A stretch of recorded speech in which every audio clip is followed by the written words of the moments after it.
ইকফা অর্থ কি করা? গোপন করা। ইকফার হরফ কয়টি? 15টি। তাজা জিমদাল জালজা সিনসিন সদ দদ তজা ফা কফ আর কাফ।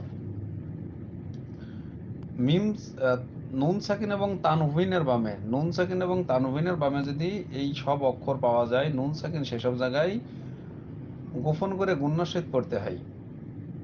তো এখানে আগের ভয়েসগুলো নিয়ে মোটামুটিভাবে বলা হয়েছে যে 3টি পর্যায়ে ইকফার গুণনাগুলো করা হয়। উচ্চ উচ্চ স্তরে যায়, নিম্ন স্তরে আসে এবং মধ্য স্তরে থাকে।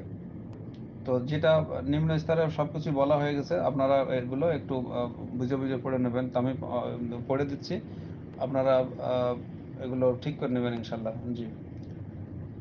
লি, তু পড়ব নুনের সাথে তুং,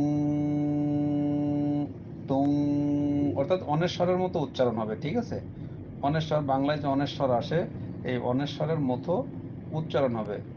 তো এখানে যে জালটা আছে এটা মধ্য স্তরের গুণনা আর কি, একফার গুণনা, মধ্য স্তরের গুণনা। তাহলে এখানে কি করতে হবে? তু পড়ব নুনের সাথে তুং, তুং, নুন সাকিনের ইকফা, জালে করলো ইকফা দি র। মি, মি পড়ব নুনের সাথে। এটা এটা কোন দিকের গুণনা বলেন তো? গত ভয়েসে কিন্তু বলা আছে যে কফ এবং কাফ নিম্ন স্তরের গুণনা, ঠিক আছে? কাফ কফ কি নিম্ন স্তরের গুণনা। তাহলে মি পড়ব নুনের সাথে মিং, মি পড়ব নুনের সাথে মিং, মিং, মি পড়ব নুনের সাথে মিং, নুন সাকিনের ইকফা, কফে করলো ইকফা, ক পড়ব বায়ের সাথে কবে, লিকা। না, এই যে আমরা বলছিলাম যে নুন সাকিন এবং তানভিন, আমরা ওই যে প্রথমে পড়ে আসছিলাম যে দুই জবর দুই জের দুই পেশের মধ্যে দুই পেশকে তানভিন বলা হয়। দুইটির মধ্যে একটি আছে হারকাত আর একটা আছে কি, নুন সাকিন। তাহলে এই দুই জবরের মধ্যে কি আছে? নুন সাকিন আছে। আর আমরা পড়ছি কি নুন সাকিন এবং তানভিনের ব্যবহার। তাহলে এখানে কিভাবে পড়বো? র পড়বো নুনের সাথে, র পড়বো কার সাথে? র পড়বো নুনের সাথে, যেহেতু তানভিনের মধ্যে কি নুন সাকিন আছে না লুকায়িত? নুন সাকিন লুকায়িত আছে দুই জবর দুই জের দুই পেশের মধ্যে। তো আমরা সেই হিসাবে কি পড়বো? র পড়বো নুনের সাথে রং, রং, রং, রং, রং। নুন সাকিনের ইকফা, জালে করলো ইকফা, যা, তা, সা, মা, ওয়া। তি পড়বো নুনের সাথে তিং,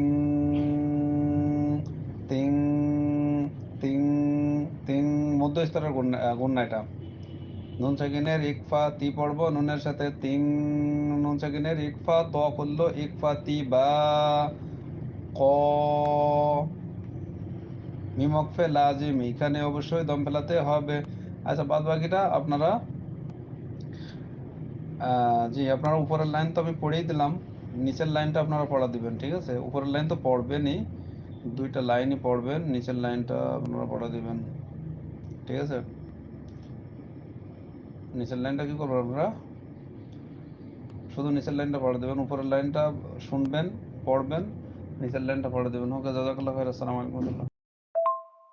আসসালামু আলাইকুম রহমতুল্লাহ, আসসালাম দৌলত খান।